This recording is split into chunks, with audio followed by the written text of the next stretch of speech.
Hey, friends, I get the profound joy and pleasure of talking to different experts in different fields, or experts probably isn't the right word, different leaders and thought leaders and theologians. And I've talked to people in the academy, I've talked to people in the church, I've talked to just very normal people in the pews and in the pulpit.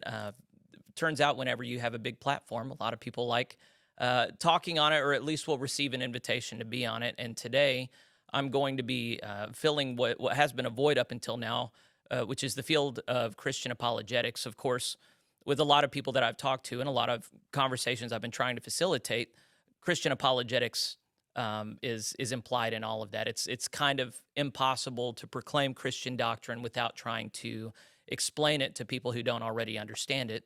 If you're not doing apologetics in some kind of basic sense, you really are neglecting the Christian faith, in my opinion. So I was able to speak with Andy Miller III over at Wesley Biblical Seminary a few weeks ago about biblical inerrantism and the role that different academic institutions are playing. I've also been able to speak with David De Silva over at Ashland Theological Seminary, David Watson over at United. So there's, in the academy, there are a number of people that are engaged in these conversations about, okay, what's the Wesleyan doctrinal heritage? How do we offer that to the world? How do we distinctly have a voice amongst all the other voices that are offering the world Christ? And so today I'm really happy to welcome Steve and Isaac Blakemore to the show. They are a father-son duo serving over at Wesley Biblical Seminary.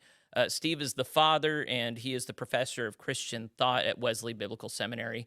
And if you don't know where that is, that's in Jackson, Mississippi. He's the author of a recently released book called Recovering the Soul, and is the author of many scholarly essays, as well as popular level articles on philosophical and theological topics of contemporary concern. His areas of specialization include moral theology, that's Christian ethics, systematic and philosophical theology, as well as contemporary problems of progressive Christianity and postmodern theology. So we will definitely be talking about that stuff today. He's an ordained minister as a pastor of a small congregation in rural Mississippi, so he and I are going to get along just fine. I like rural ministry. He's the father of 4 sons, grandfather of 4 grandchildren, husband of Carolyn Berg Blakemore. So, of course, Isaac is one of his 4 sons who's with us here. He's the co-founder and executive director of the John and Charles Wesley Center for Christian Thought and Apologetics. He's an ordained minister, sought-after speaker, husband, and father. Isaac's research focuses on the interface of science, philosophy, and religion, and so we'll have a link to his website. Well, we'll have a series of links for each of these gentlemen if you want to follow up with them after this conversation ends. But at this point, I'm going to welcome you guys. Welcome to the PlainSpoken podcast. So glad you can be with me this morning. Steve, how are you? I'm doing very well. Very good. And Especially Isaac, for an older guy. Isaac, how are you doing? I'm doing great. Great to be invited and happy to be here. Yeah. I think we're going to have a good conversation.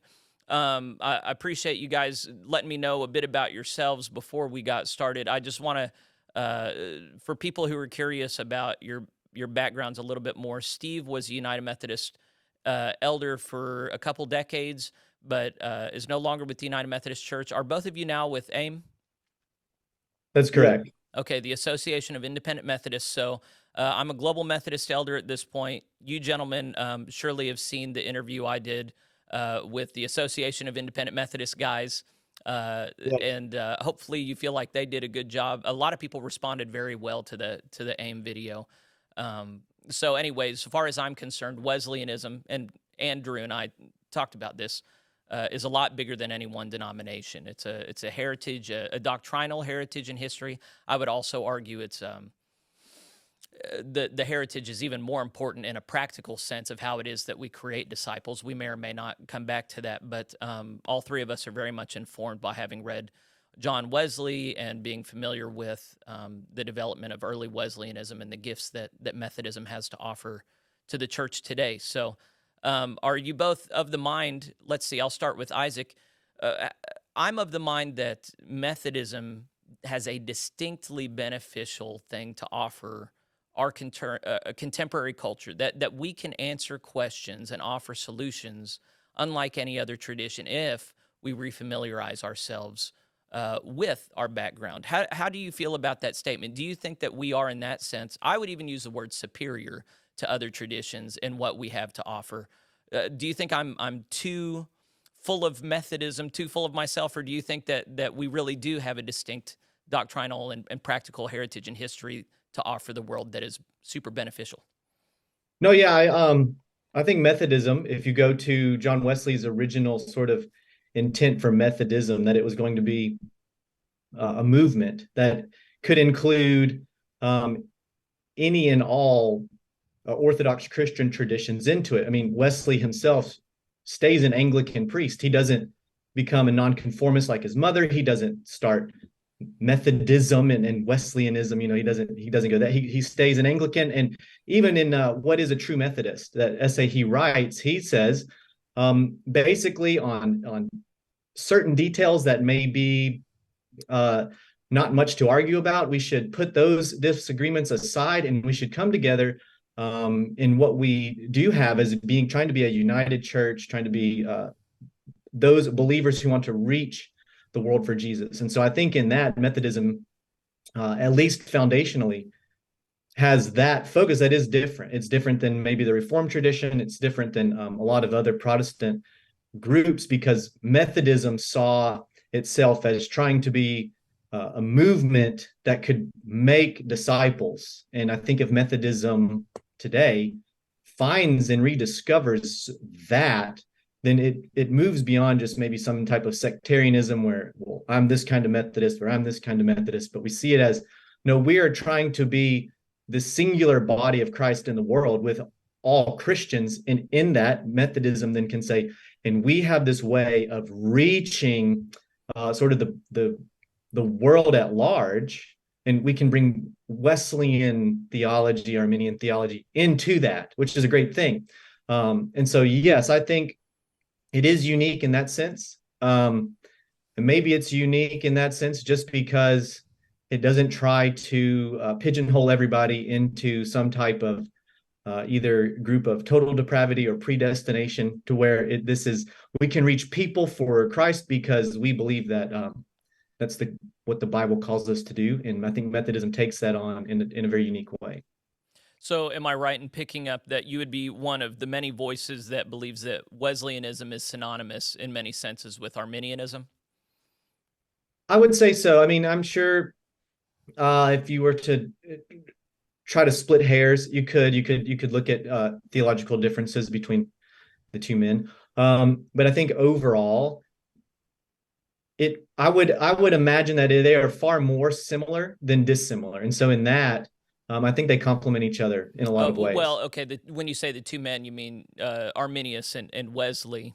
Right. So the thing behind my question there is I've had a 2-part series with a pastor in the Global Methodist Church named Matt Sickle, who argues that really if you're going to be a Wesleyan, there is no room in any Wesleyan or Methodist denomination for anyone of a Reformed theological bent. And anyone who's listening to us who doesn't understand what we're talking about, we're talking past you.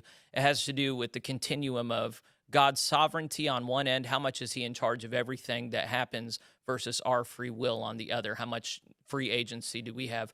Reformed believers believe that really we don't have much free will, and that God's sovereignty rules over everything, and that free will is in many senses an illusion, whereas the extremes of Arminianism comes close to semi-Pelagianism sometimes, depends on who you're talking to, but where we have a lot of free will and agency, and God, in many ways, sits back and lets us do things, whether or not it's in accordance with his will. So it sounds like, is the right title for you, Isaac, you've gotten your master's, so is it, Reverend Blakemore, that's what I should call you, right?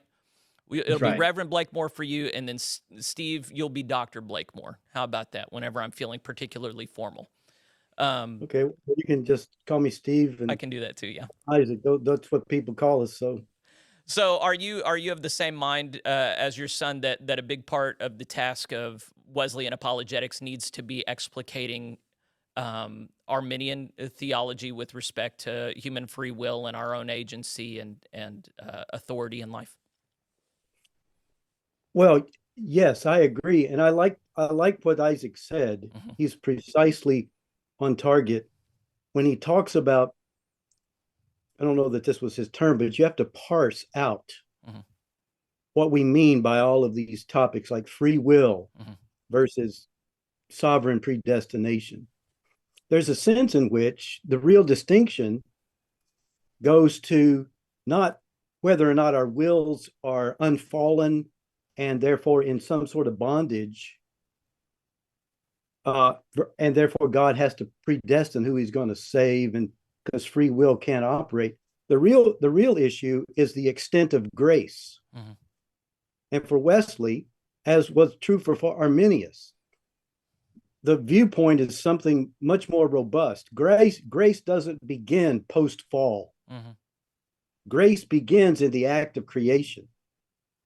Grace begins as God makes us in his image and be bearers of his image. And therefore, there's a sense in which grace could not be, the grace of possibility of responding to God could not be lost completely. And then in Jesus Christ, that image is restored by the incarnation. So it's really free grace Hmm. that enables free response to the free offer of God to all people.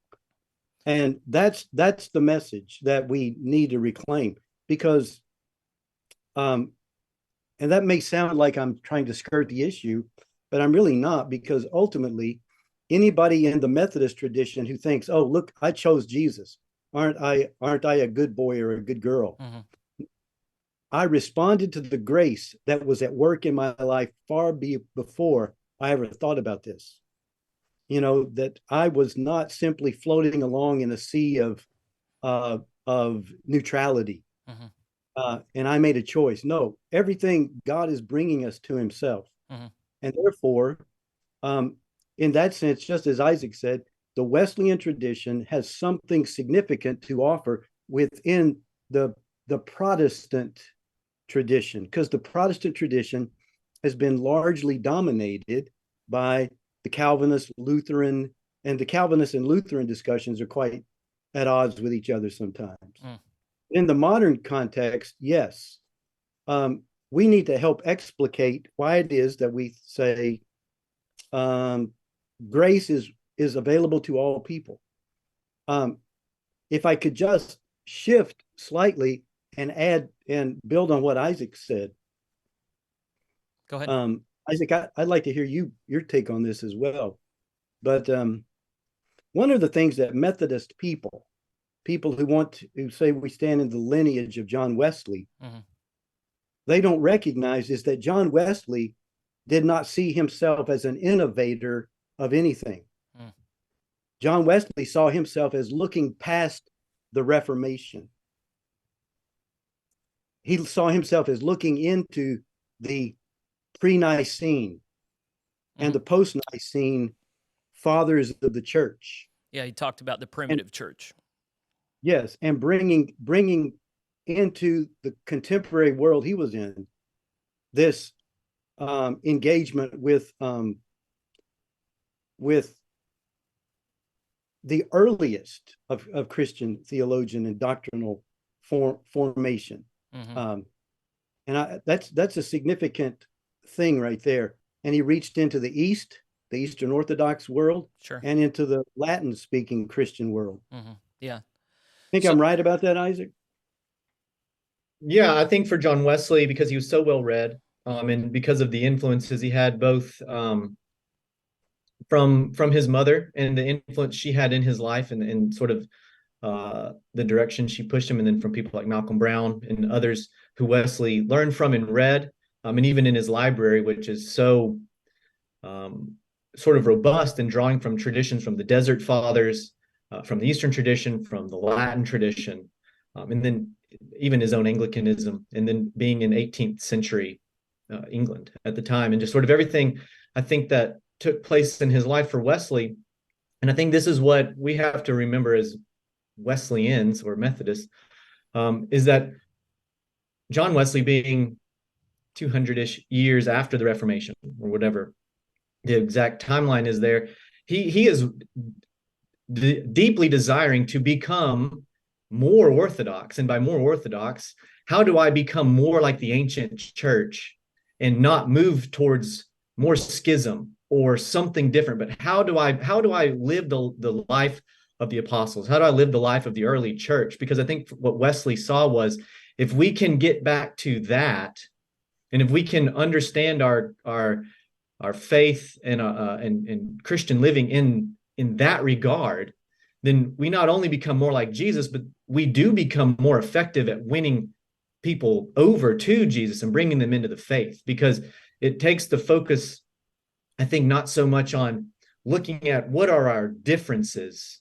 theologically or with theological opinion like theologumenon, but it moves to saying, what is it that the church united around and that the earliest Christians were doing and believing, because you have such rapid growth even under horrible oppression. And I think Wesley saw that. I think he was inspired by that. I think it's why in his library he is so well read on the church fathers, not just because they're sort of first or old or interesting, but I think it profoundly influenced what he came to understand and needed to be true in the life of a Christian, even a Christian living in 18th century.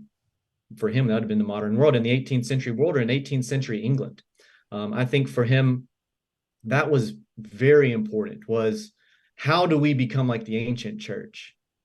And how do we apply that then in the contemporary modern context? And I think that's what Methodism needs to do today, is to say, how do we become like the ancient church, but make it to where it's contemporary enough in the way we explain it to people to draw them into the deep roots of the Christian faith, and not just something that starts 16th century, 17th century, 18th century, somewhere in there. Well, let's talk about the early church. Let's talk about them in light of the primary orientation point for us, which is Christian apologetics, but also through the lens of Wesleyanism. My familiarity with the early church comes from basic degree work, reading Justo Gonzalez and Eusebius, and then more recently reading Alan Kreider's The Patient Ferment of the Early Church. I don't know if either of you have had the joy and pleasure of reading that, but that radically reoriented my ministry.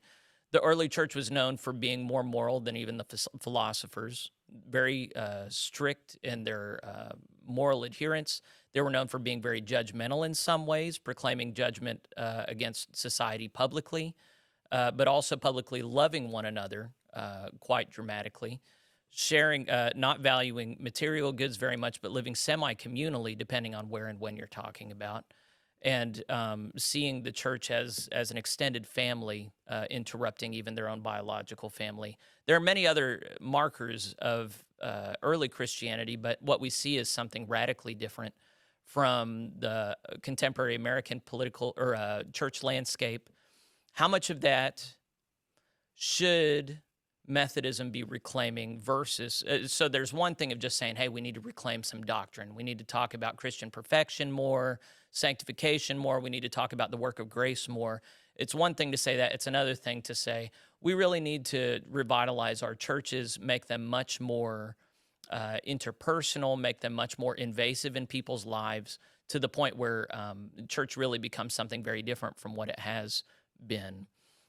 So Isaac, you were able to speak a good deal about Wesley's reclaiming the early church. Steve, do you agree with the way that I've kind of recapitulated the early Christian aesthetic, and do you think that authentic Methodism really is making a bid towards restoring a lot of that?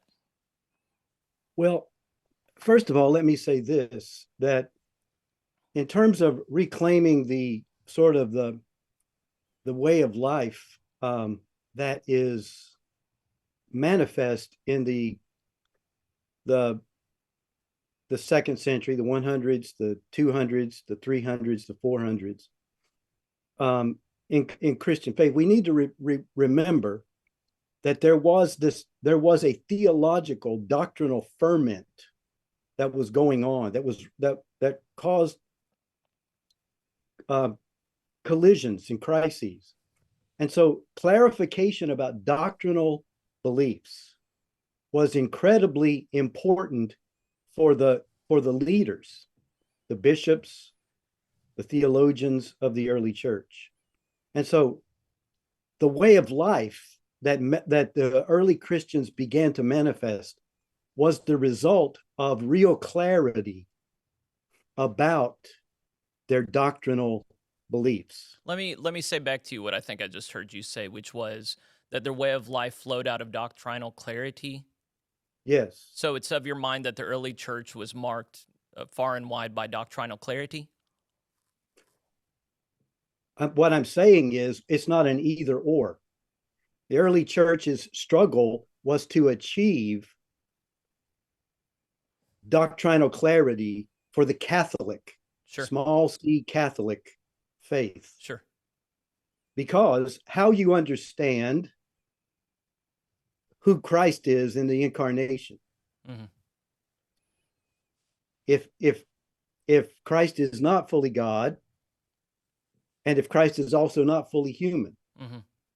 then it's going to change the way you think about the nature of salvation. Well, I think what I think you and I would both agree on, what all of us would hopefully agree on, is what we believe informs how we live. I think that's what you're centering us on. And so there is a dialogical relationship between what we believe and how we live. And so whenever I'm talking about the distinctive markers of how the early church lived, you're pointing us back to what they believed and the doctrinal heritage of what they held. So but I have a reason for wanting to do that. Sure. If I could just go ahead. Interject here. Yeah. That it's not enough for contemporary people in Christianity, whether we're talking about Methodist or any other spiritual heritage. Mm. It's not enough for us to embrace and engage in the a proper form of Christian existence, or it, because the form has to be informed, sure, and has to grow out of what we believe about the nature of reality, what we believe about the nature of our own lives, what we believe about the nature of our relationships together in Jesus Christ, and how we relate then to the world outside of the church and the faith. And all of that is incredibly important.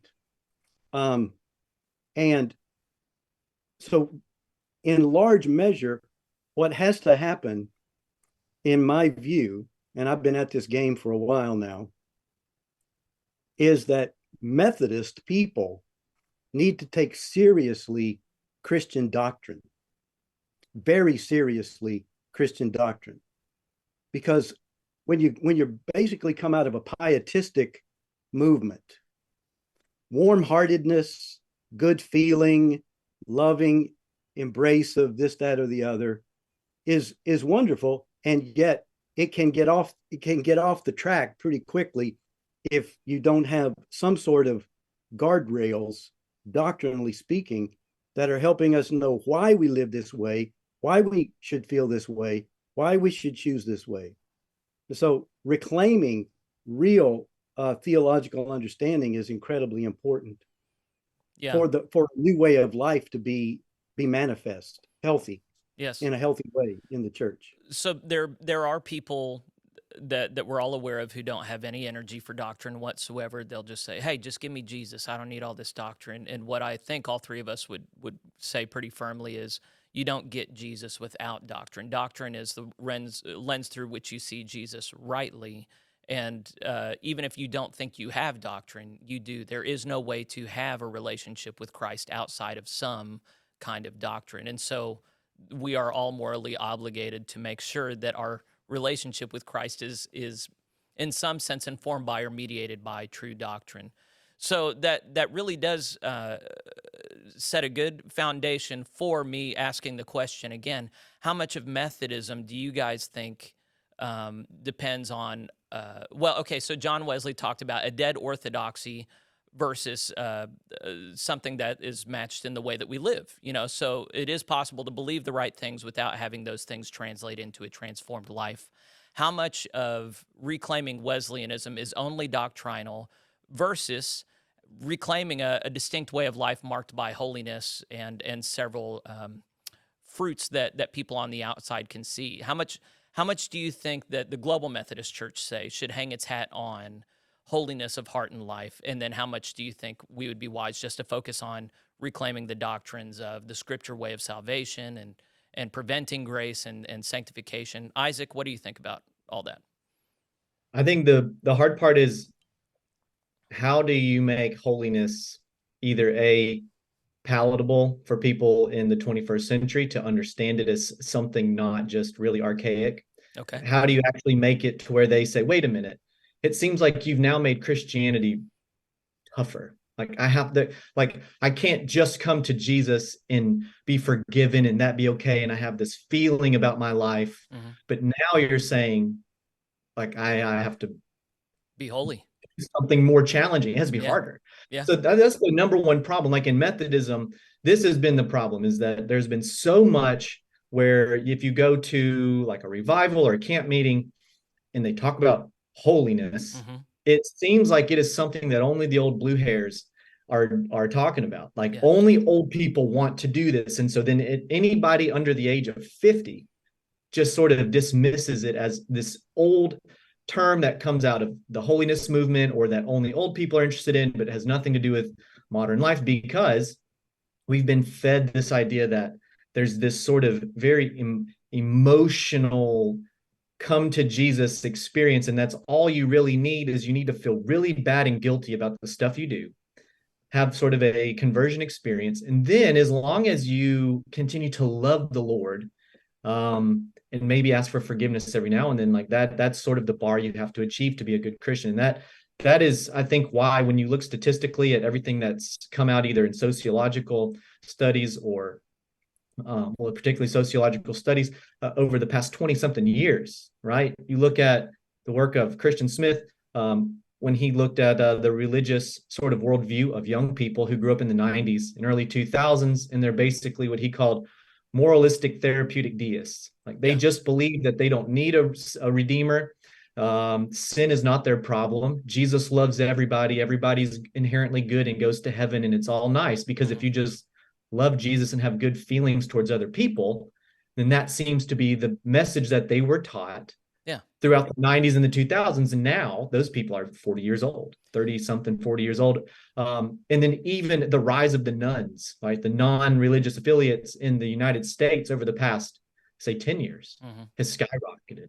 And why is that? And I think it's because it's not just the problem of Methodism, since that's what we're talking about. No one has made holiness or that type of message contemporary. They've not made it to where you could do it. So to answer the question, that needs to be something that's done. Holiness needs to actually be preached, but it needs to not just be where you use very archaic language in a contemporary setting and then you just try to force it on people. You need to say, if you want to be like Jesus and just give me Jesus, okay, if you want to be like Jesus, Jesus actually demanded far more of his disciples than what you think. Jesus didn't just call his disciples to love him. He said, if you love me, then surrender everything about your life. Give up your family, give up your loved ones, give up your life and follow me.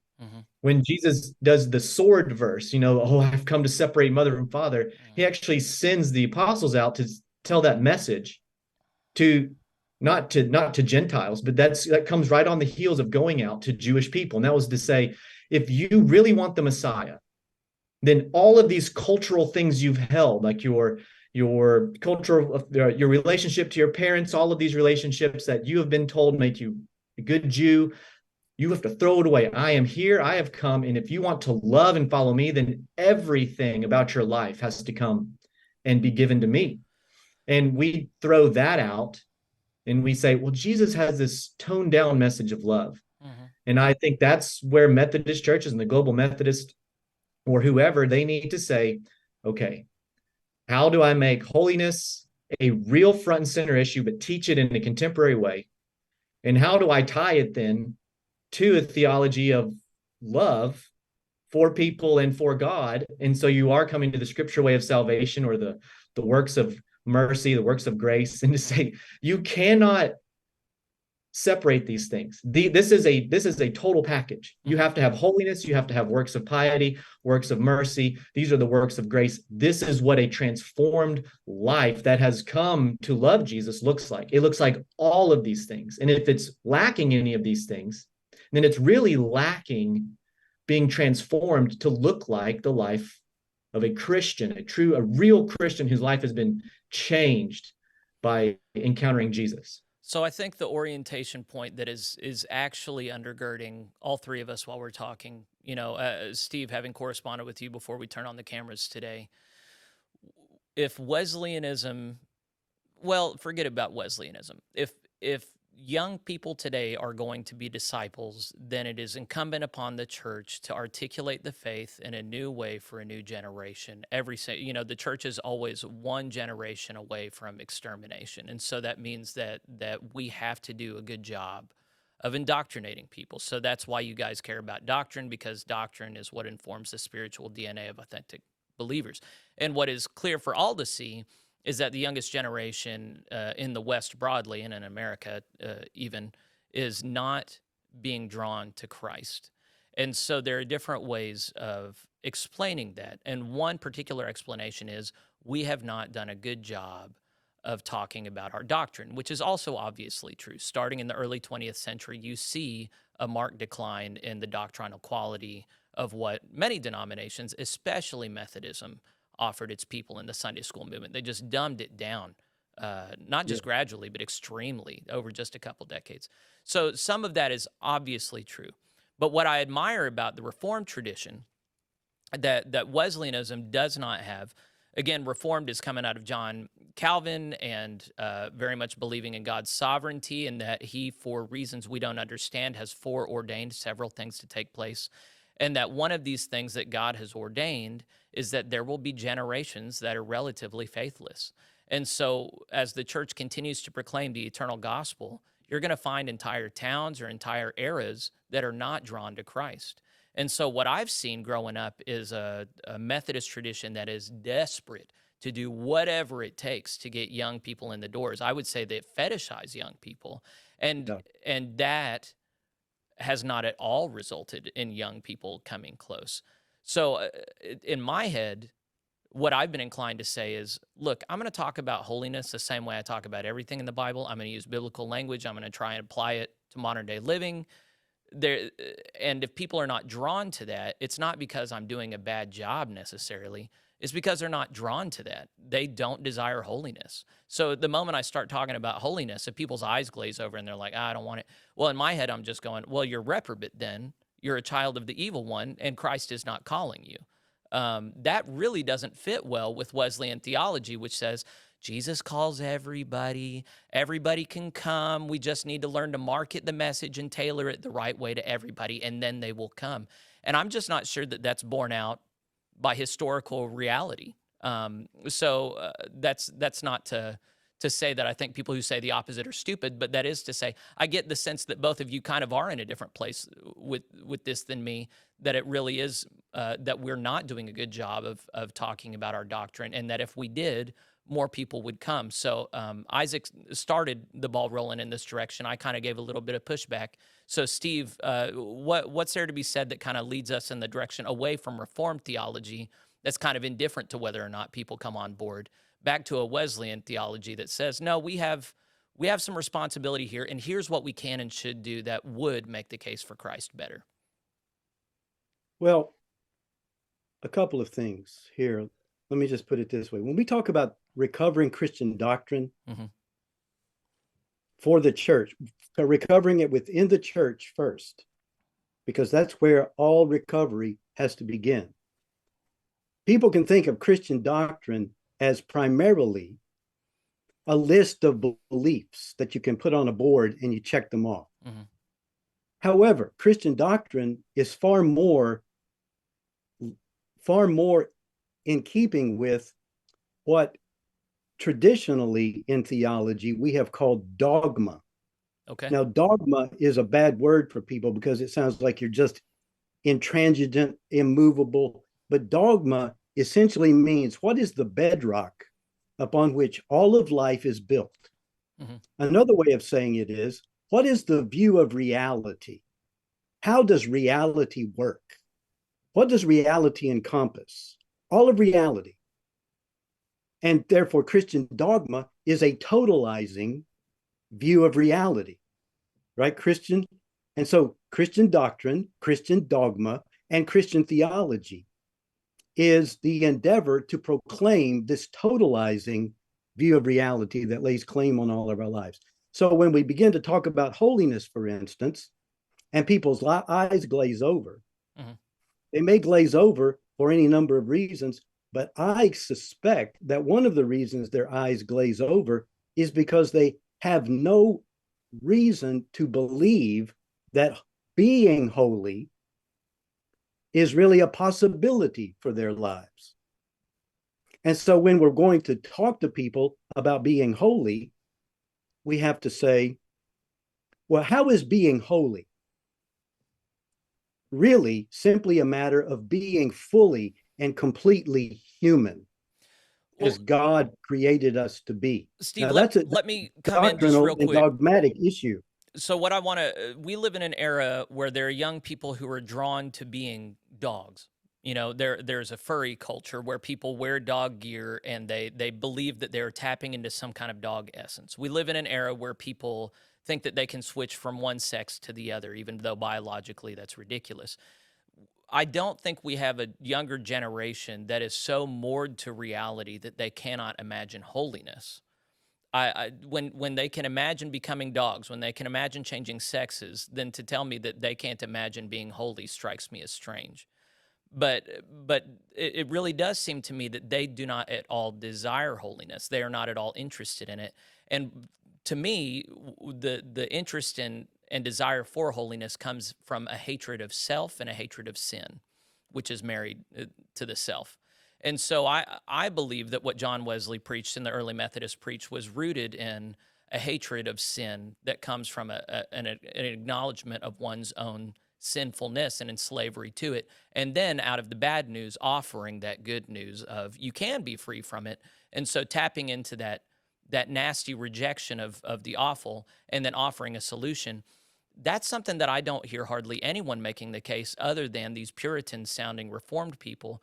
So I want to come back to you, Steve, because I did cut you off midstream. But what do you say to someone who says no, that they're hearing about holiness and their imaginations are just fine, they're just not interested, and in order to get them interested, the starting place is not look how good God is and look at how good His grace is, but it's look how bad you are and look how powerful sin is in your life.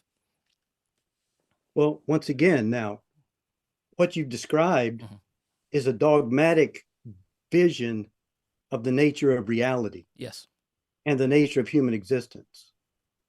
Now, young people don't think of themselves as fundamentally enslaved.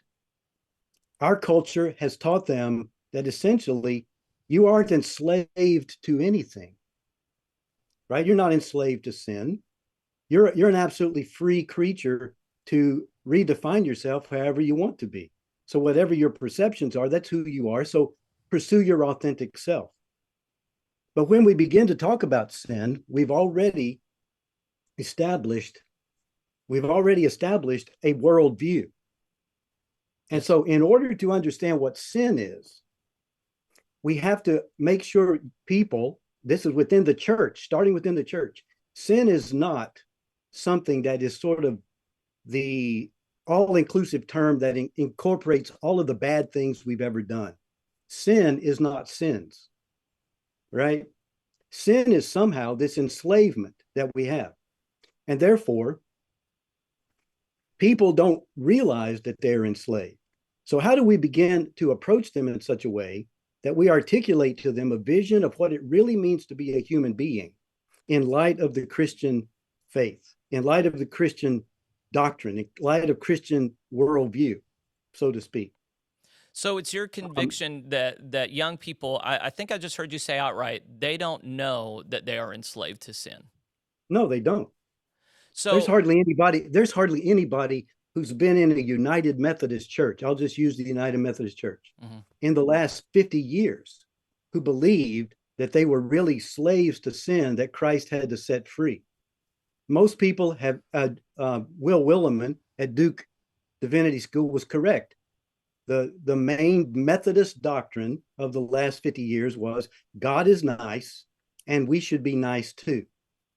So what I've wondered is, I think that people deep down do know. I think every single person deep down knows that they are a terribly flawed and nasty creature, and that all of that rhetoric is a form of denialism that just doesn't hold water. So we say it over and over. It's like propaganda from the communist regime. Like, it just becomes the lies that we're expected to speak in order to get through society. But deep down, everybody knows. I mean, I think this is what animates. If you've seen figures on anxiety and depression for young people, it's astronomical.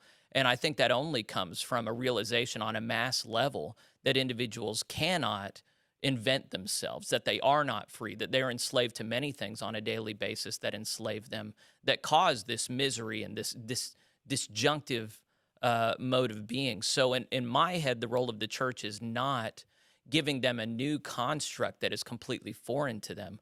Rather, it's speaking to something that doesn't even have language for them, but that they're familiar with on a daily basis, that is informing this self-hatred and this anxiety and depression.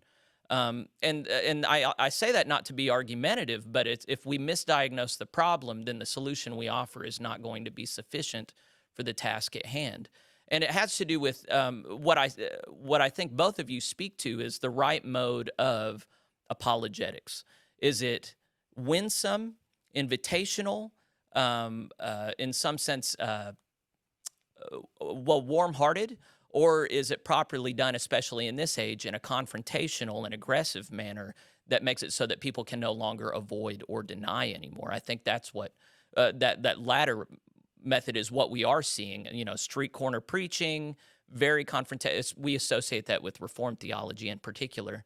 But if the problem is that people don't, here's how I'm framing it, and then Isaac, you take over. If young people are not aware of sin and it's just a foreign concept to them, then we can lovingly come alongside them, create this alternative worldview that then they learn to live into and see that it fits a bit better. But if it's actually something that they're already aware of and avoiding through drugs, diversions, propaganda, then there's a wake-up that's needed, a harsh, cold reality that they need to be called into, in which apologetics looks very different. So, Isaac, how about you speak to that, and then I don't speak at all, and then we go to Steve, and he alley-oops whatever you set up. Yeah, I think, so this is what I think the problem is. I think what has happened is that the church has done a very poor job in communicating several things. So first of all, Søren Kierkegaard, the 19th century Danish Lutheran existentialist, he has this huge critique of Danish Lutheranism at the time, because they were basically teaching that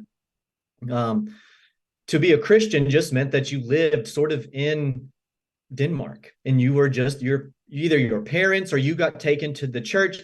You were what he called just the once saved people. So you were sort of saved by proxy. If your parents had you baptized as an infant, you were saved completely, whether you ever made a commitment to the Lord or not. And so there was this cultural phenomenon there in Denmark where people pushed back on Kierkegaard and they said, hey, man, this is a good thing. Why are you trying to make this harder? And then he critiqued the pastors, and he said, the pastor will stand up and say, you can do nothing without God. And then people will say, well, I can do my business, I can do this, I can do that. I don't seem to need God to do these things, but the pastor told me I can do nothing without God. Mm-hmm. Kierkegaard said a better message would be if you told people, here's what you can begin to do now as Christians, and you give them something that they go home that week and they realize wasn't quite as hard to achieve as they thought. And now they said, I'm doing something in my faith that is, I can do this. I can like move towards becoming more of a Christian than just being sort of told I'm wretched and horrible and I can't do anything without God. I think that's one thing that has happened in the Methodist Church and in all churches is we've said, oh, you're going to hell. And so sin then becomes this sort of, I don't know, this sort of thing that lurks over you and it's going to send you to hell. But then I think a lot of people say, but I'm not really that bad. Like, okay, there might be things that I do that in the religious context would be wrong, but I'm not a murderer. I'm not a really horrible, evil person. Why would God send me to hell? There are so many worse people I know, or they know very hypocritical people who claim to be these very devout Christians. And I think as you grow up, you look at your life and you go, if just avoiding hell is the message of this, like, God's not going to send me to hell because, look, I'm pretty good. Like, I don't do many bad things. I love people. In fact, I seem to be more tolerant than most Christians. Why would God send me to hell? And so that's kind of been the whole message, is you just try to get saved to avoid hell.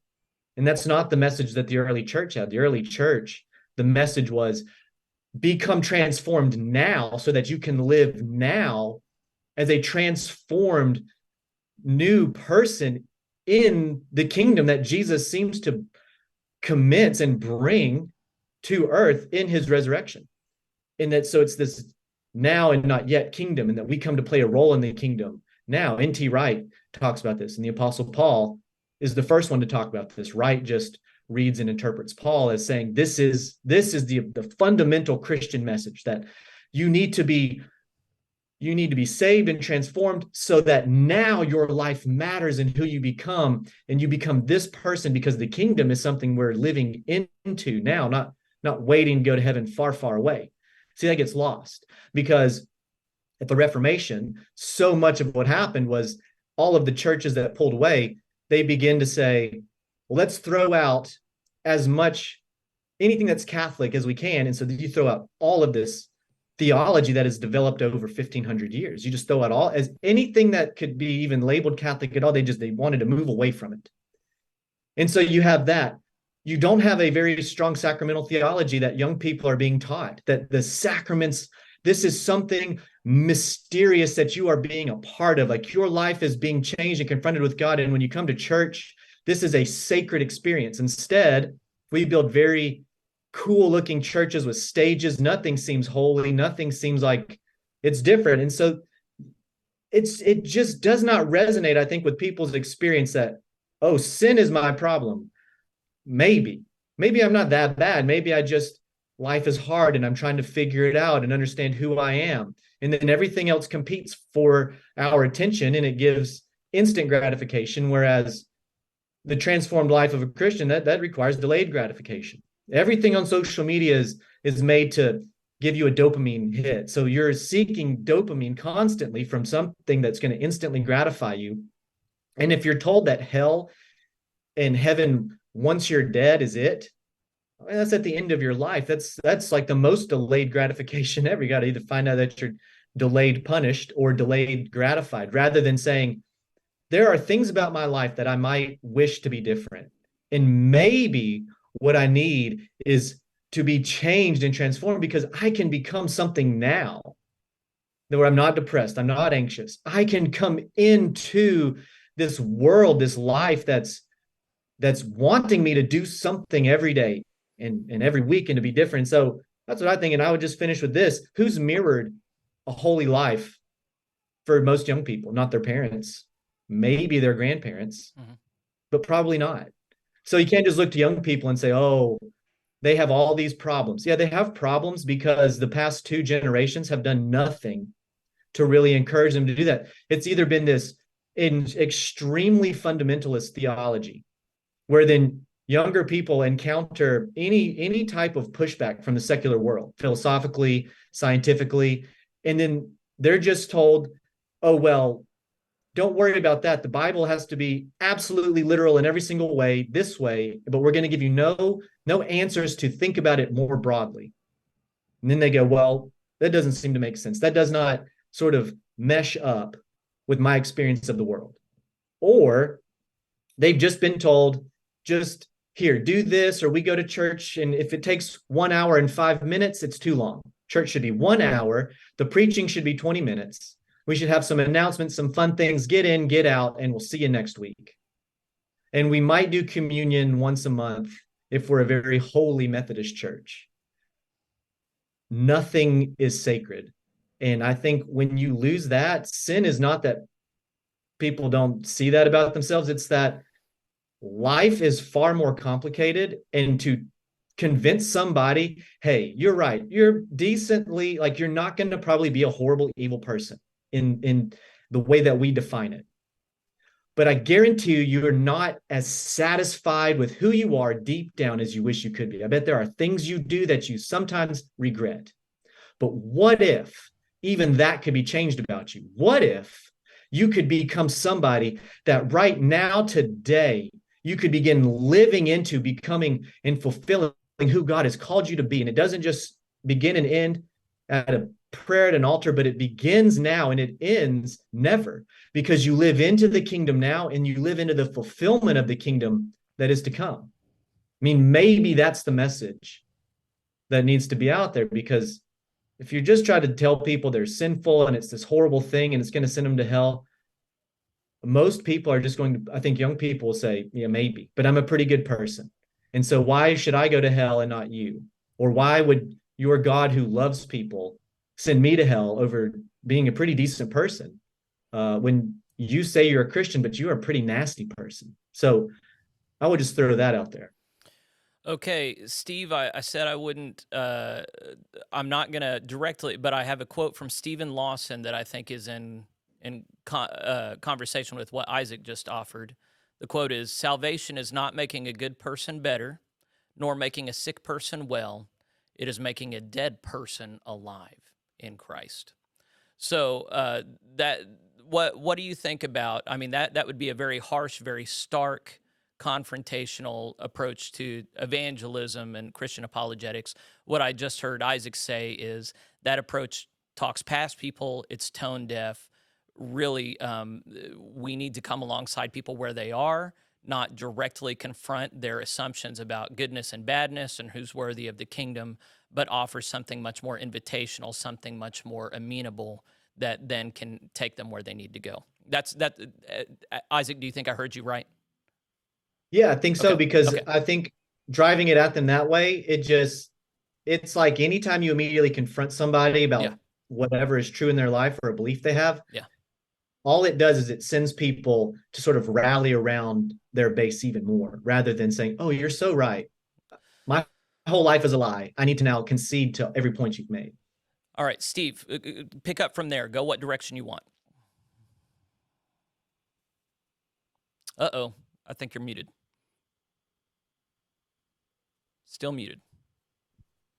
Okay, there we go. Let me say this about Lawson's, the quote you read from Lawson. Mm-hmm. In the Reformed tradition, they read a couple of passages in St. Paul. You are dead in your trespasses and sins. Mm-hmm. And they interpret that to mean, quite in variance from the early church's understanding of that Pauline language. They mean that to be spiritually dead and utterly inert and incapable, like a corpse is incapable of anything. Sure, yeah. That is a very suspicious Reformation reading of those passages. It grows out of St. Augustine, but you don't find that language in any of the other early fathers of the church in quite the same way. Well, there may be two or three, Ambrose and some others. Mm-hmm. So what does it mean to be dead? Mm-hmm. That's the first thing.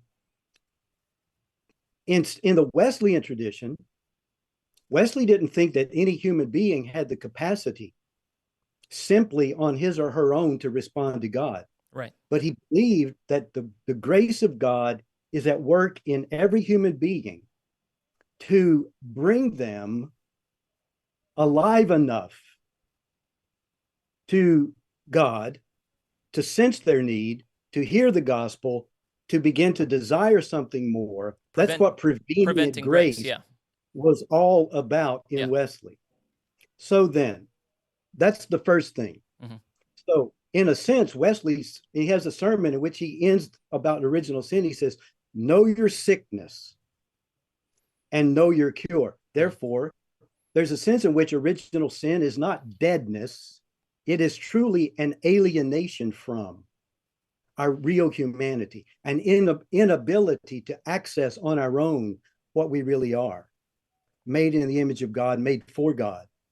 So I would just push back on Lawson's exegesis and therefore his application. Well, help me, because I'm not a... That's not to say that I don't believe that sin is a pervasive, horrific, and unavoidable reality in human existence. Mm-hmm. Yeah. But let me just say this: there are other ways that Paul talks about people that go to the apologetic issue. Mm-hmm. Okay. He talks about people whose minds have been darkened. That's Romans chapter 1. He also speaks about how the God of this world has blinded their eyes. Mm-hmm. And so it's not just that all of human sinfulness is a willful rejection of God. There is ignorance. There is self-imposed ignorance. And there is also, in some sense, culture and the powers of evil blind people to reality. And so when we're talking about doing apologetics in a way that speaks into people's experience of themselves, we're talking about a kind of apologetics that can begin to peel back the falsehoods, cause them to come to the end of themselves, to say, wait a second, the way I've seen my life, the way I've thought about my life, the way I've thought about reality, it doesn't work. It can't be true.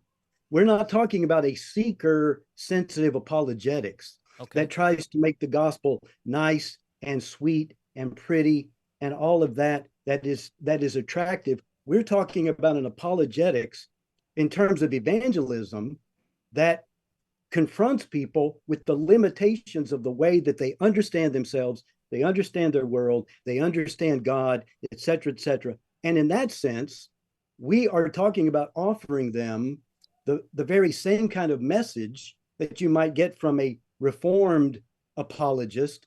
But we believe that the grace of God has always gone before, and a door is going to be open, and it's possible to grab a page and help somebody begin to turn it in their lives.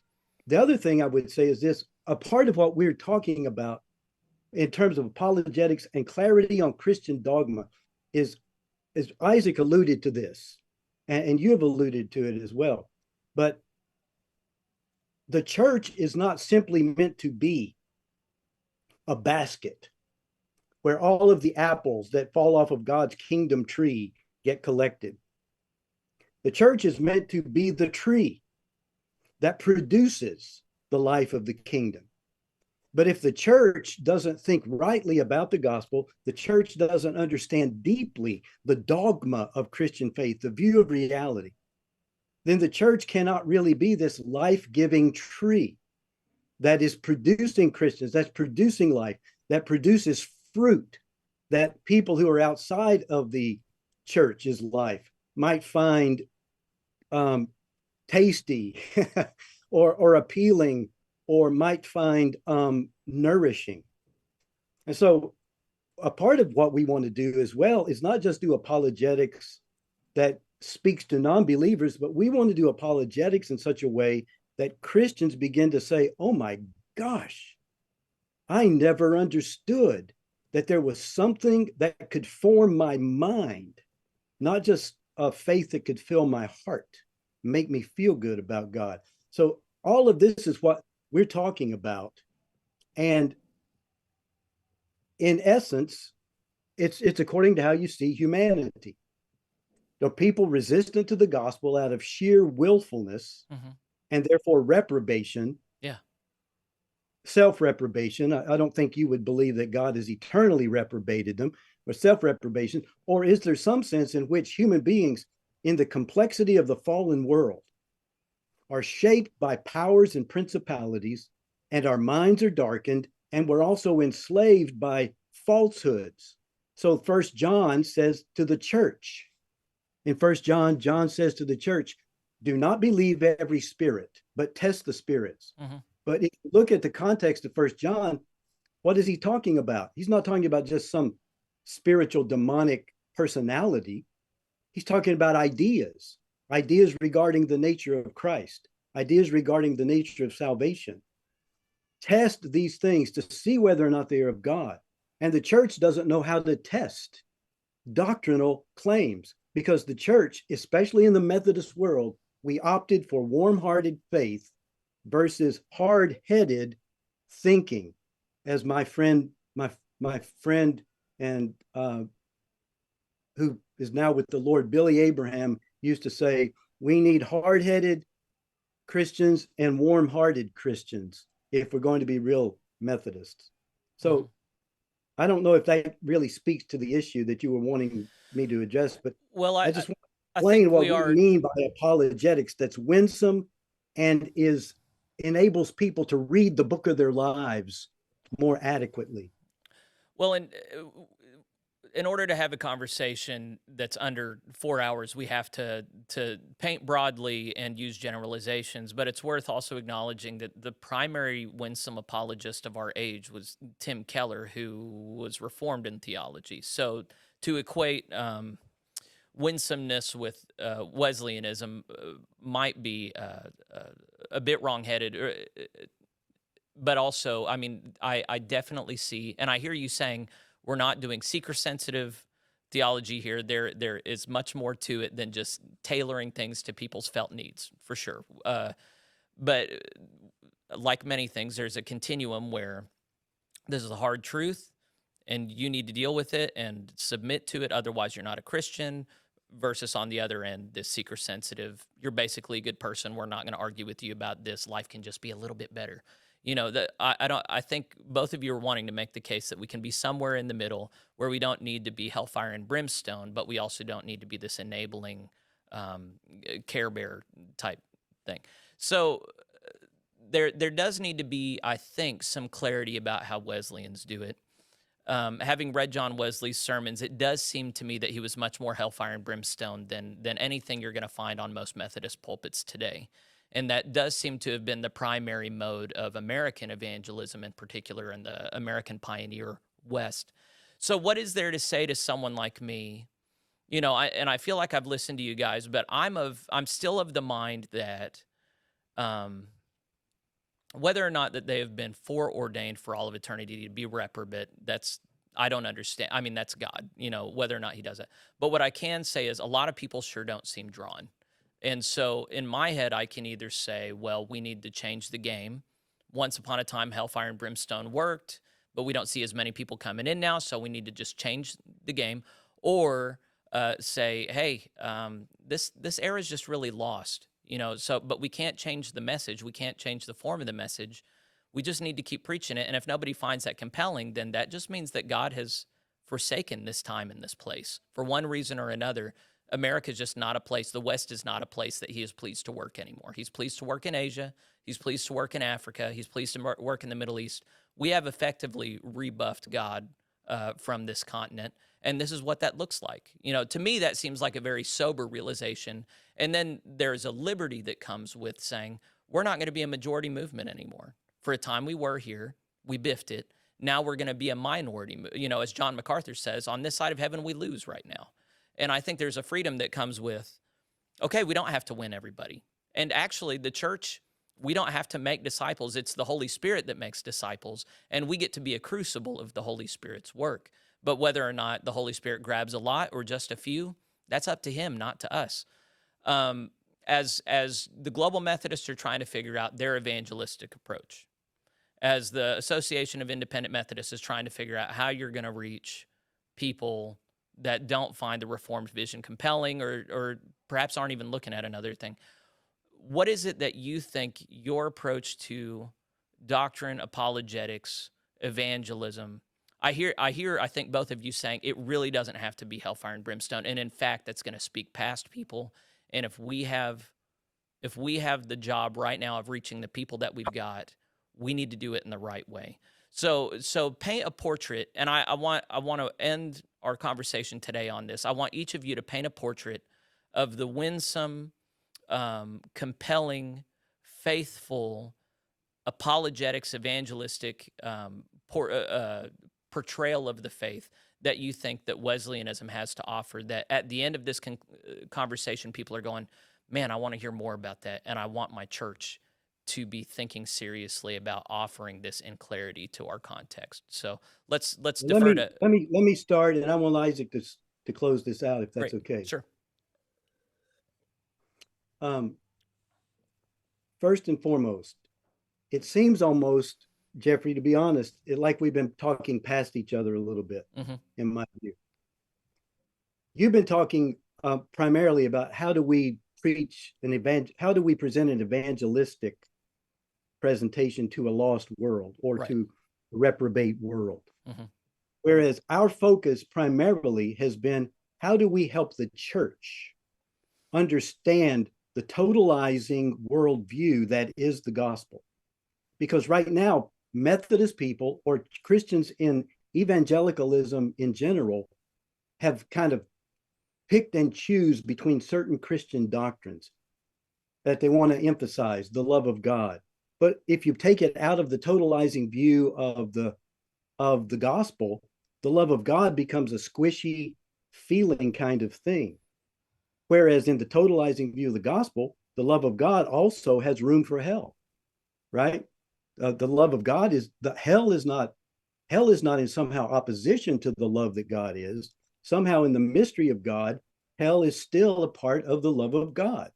So we have to help the church. And this is where Isaac and I have had dozens upon dozens upon dozens upon dozens of conversations, as well as opportunities to speak at churches and to help them think through what they think the gospel is.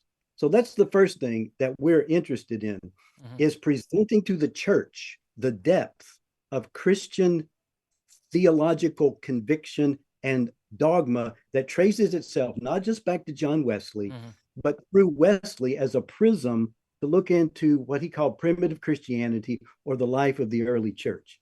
That's the first thing. Second thing is this. Even to preach hellfire and brimstone requires a worldview. Yes. And this is where I disagree with some aspects of the Reformation apologetics approach. Is that if you're chosen by God, for whatever reason, by his will or by his foreknowledge, whatever, right? If you're just chosen by God, you will respond. And it's going to be this mystical, mysterious thing that may even bypass your own cognitive faculties. Right. Yeah. But somehow it's going to speak to something deep inside of you, and you're going to respond. Yeah, irresistible grace. Yeah.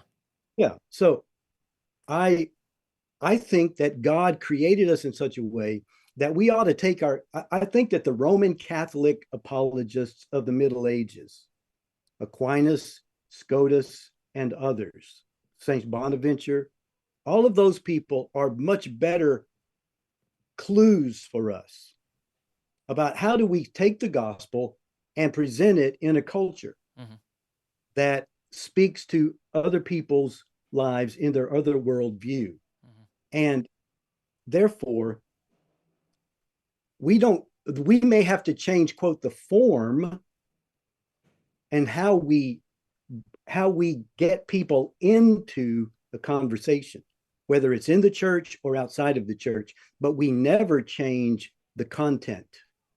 We just figure out, how do I express this content in a way that could engage their minds? If I'm supposed to be an instrument of the Holy Spirit, an instrument of grace as a witness for Christ, then how is that going to work?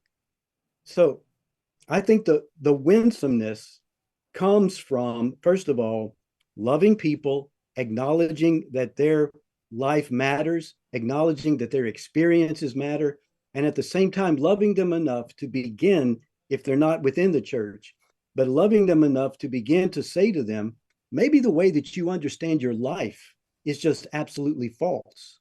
And let's take all these things in consideration. Now, I'm going to end there, and I'm going to pass it over to Isaac.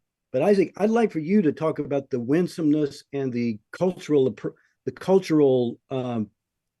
application, especially in light of some of the conversations you've had with me regarding Acts chapter 17.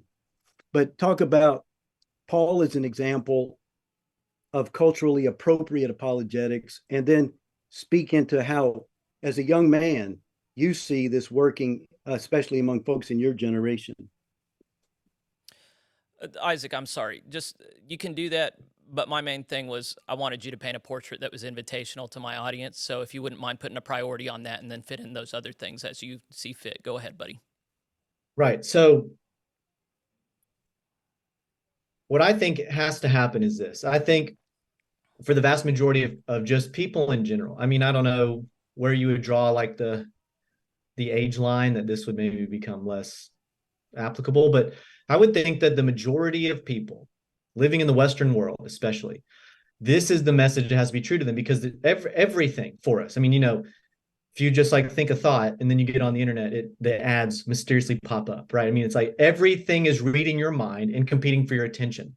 And then we do a poor job as the church of competing for people's attention outside of like what we can give them at the bare minimum to be the most convenient for them. And then we wonder why it has such a low priority in people's lives, and not just attending church for Christians, but just Christianity as a whole. Like, oh, why is this not as important to you? And I think that is because we don't compete for people's attention and lives in the same way. I think the hellfire and brimstone worked in the 18th century and then during the Second Great Awakening, because that was sort of what was culturally relevant at the time. I mean, the United States, when Second Great Awakening happens over here, it's pretty intense. I mean, it's a brutal place. And when you can have a lot of brutality or people living much harder lives, you can come at them with a hard message that's sort of meets them there. And so it has an applicable place, but maybe it only has a more historically applicable place. And then now we have to say, okay, that maybe that was really effective because that's what was needed then, but what is needed now? And I think now what has to happen is we have to replace people's worldview in a way that says, this is everything you're being taught. This is everything you may think is true or is not true. And here is why it fails scientifically. Here's why it fails philosophically. Here's why it fails logically. And here is why it's just a really stupid idea to have and believe. And I think young people respond in a lot of ways. There's this sort of this trend in among young people, and it's everybody brings receipts, sort of that idea. Oh, bring your receipts. It's like if you get on Twitter or X as it's called now, I mean, that's sort of the thing. Somebody may try to delete a tweet, but someone has always either saved it or screenshotted it. I mean, it exists. Yes. You want to prove something to somebody, then here are your receipts, if you will, for why your point is more valid. Yeah. People love when there's an argument and you can show citation. I mean, that's sort of what we get out of the Enlightenment, and everybody sort of clung to it, is you have to be able to cite your sources and show where something comes from. And I think a lot of pastors can't do it because they're not educated enough. That's just plain and simple. They're just not educated enough, and maybe they should rethink their position as a leader if that's where they are. But you have to be able to meet and invite people in that way. Here is what the culture believes, and here's why it's wrong. And then here's what I will prove to you. Paul does that in Acts 17. He's in Athens. Right. He's waiting to meet back up with his friends, and he's having a conversation in the Epicureans and the Stoics, where for them doing philosophy was life. And if Paul's there during the first century, I mean, this is coming after several hundred years of the pre-Socratic period of Socrates, of Aristotle, of Plato, of Greek philosophy really taking place. I mean, Zeno, who's the founder of Stoicism, and he's 4th century BC. Epicurus, he's ancient like that too. I mean, they're hundreds of years. So these philosophers, man, they know what they believe is true about reality. But Paul, because of where Paul lived in Tarsus, he had this really interesting sort of education. Like Tarsus is this vassal state of Rome because of the way they did they imported goods and they traded. So he's given citizenship, and he's educated first as a Roman citizen and under Greek philosophy. I mean, when he goes to the Areopagus, Paul is citing Aratus and this invocation that Aratus, who was a Greek poet, writes this invocation to Zeus during the 3rd century BC. Paul knows it. Paul is riffing off of Greek poetry. How many pastors could quote a single secular source and use it to apply to a young person's life to then set up and tear down maybe an obstacle they have in their worldview? Almost very few, right? I mean, that's why I do what I do, is because most pastors can't do that. And then Paul sits there and he says, this is everything you believe. In Stoicism, this is sort of your ontological worldview. Epicureans, this is your ontological worldview. This is what you believe to be true about the divine. This is what you believe to be true about human destiny. But I am here to tell you that you get this close to being right, and then you get it horribly, drastically wrong. And here is the reality of Jesus. And as it tells us at the end of Acts 17, there are people who sort of take every single position. Some walk away and mock him. Some want to hear some more because they like philosophical debate. And other people convert. And then it lists a few of the converts.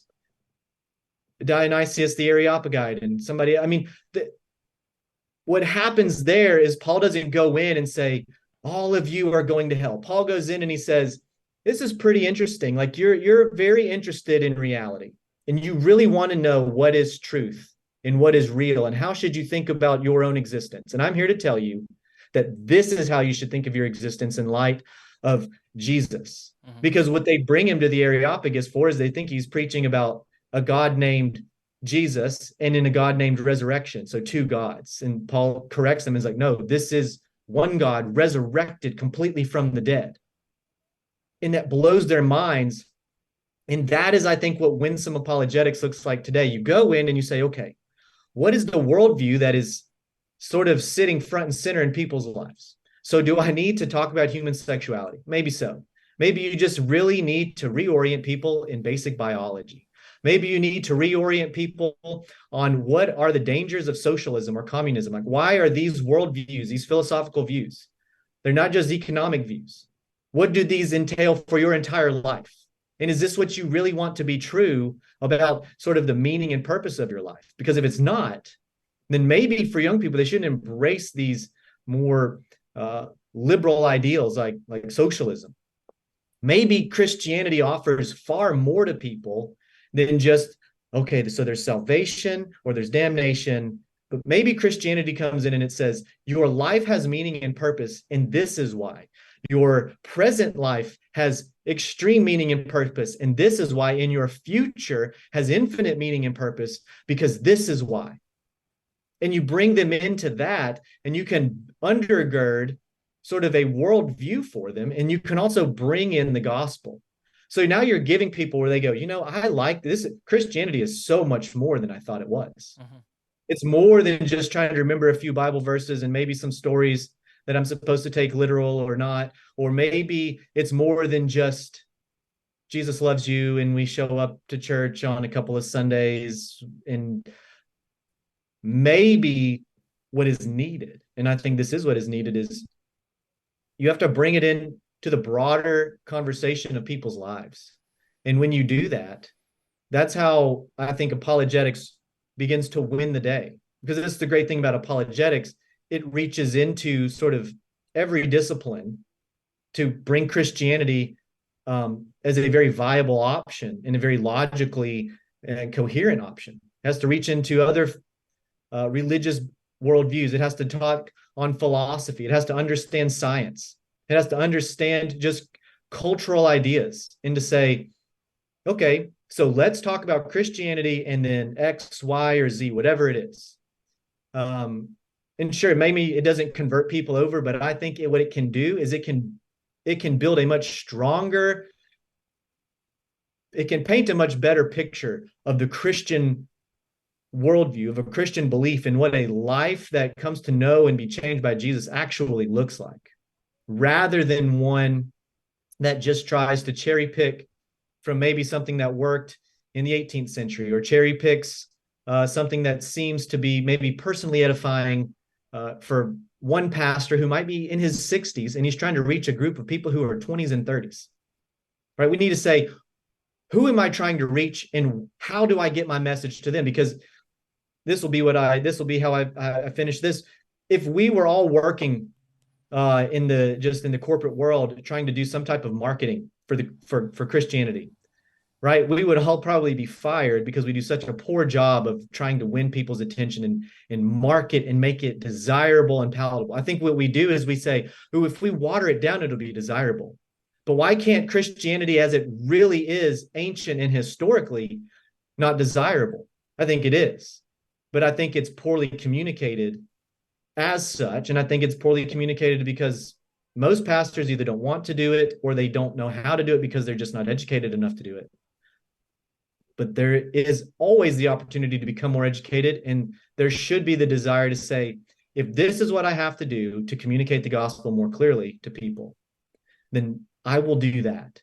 I think that's what Wesley did. I think that's what has always been successful since Wesley and in Wesleyanism and in Methodism in particular, is that what is it that right now today speaks to the culture? And that's what they did.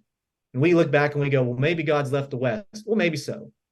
But maybe God is waiting on us to just stop being lazy and to actually re-engage culture where they are and to have these kinds of conversations. Maybe that's what we need.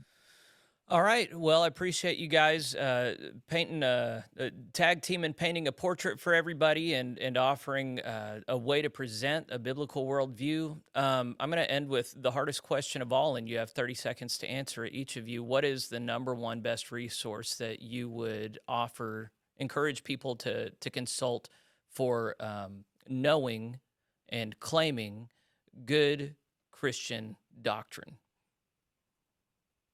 Number one. I would say the best place to look, and I would just throw this out, people need to start reading the church fathers. Whatever source they get for that, that's what I would say.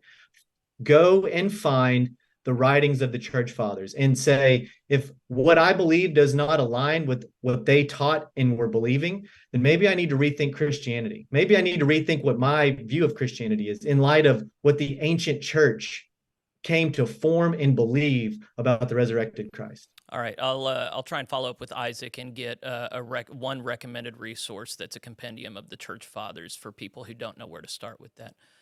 Steve, singular resource for understanding Christian doctrine. Singular resource for understanding Christian doctrine. I would say that there is a book that was written years ago by a guy named Harold O.J. Brown, and it was just entitled Heresies. Nice. That's a great title. In which he deals with the earliest heresies of the church and how the church responded to it. Cool. So yes, for one, I would recommend Harold O.J. Brown on that. Okay. And then Robert Wilkins' book, The Spirit of Early Christianity, is another one. Okay. All right. Well, let's make sure to have links to those for any viewers who spent time with us. Appreciate everybody who watches the channel, engages the different guests that I have. If you want to follow up with either of these gentlemen, we'll put whatever contact information they're comfortable with in the show notes. If you like me having these conversations, then go over to PlainSpoken.locals.com and support my work, and then go ahead and follow me on whatever social media platforms you're on. All right. Thanks, everybody, for joining in. We're going to conclude this one. I'll see you folks next time. Bye-bye.